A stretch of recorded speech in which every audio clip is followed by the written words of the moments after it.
À table. Nous allons donc tout de suite à Fada Ngourma où il a été organisé ce matin donc par des populations une marche pour la libération de 10 Kogluego incarcérés depuis vendredi dernier pour des faits de séquestration et de torture, répondant ainsi à l'appel à manifester de plusieurs organisations de la ville de Fada. Des populations ont donc sillonné des artères, objectif réclamer sans délai donc la libération de ces 10 Kogluego. Nous avons au téléphone Lambert depuis Fada. Bonjour Lambert. Bonjour Marguerite Duano. Alors Lambert, que s'est-il passé exactement ce matin? Ce matin, dès 8 heures, des manifestants se sont d'abord regroupés non loin du terrain Brésil au secteur 10 de la ville de Fada Ngourma. Après des concertations, ceux-ci ont décidé de converger vers le centre-ville, en l'occurrence le gouvernorat, pour, disent-ils, réclamer la libération sans détail et sans condition des 10 Kogluego incarcérés depuis vendredi pour des faits présumés de séquestration et de torture sur 2 éleveurs dans le village de Komtiendiga. La foule était très excitée par moments et scandait des slogans comme « Oui au Kogluego », non aux autorités administratives et aux forces de défense et de sécurité.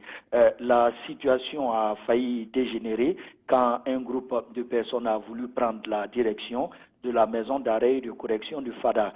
Ils ont été stoppés net par la gendarmerie.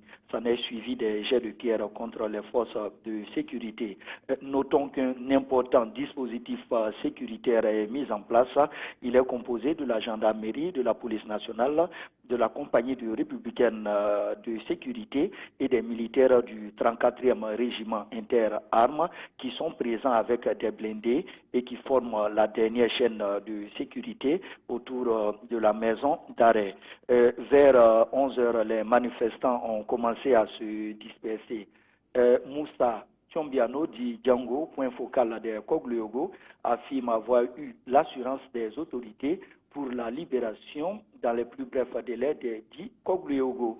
Et joint au téléphone le gouverneur de la région de l'Est et le président du tribunal de grande instance de Fada nient tout contact visant la libération des prévenus.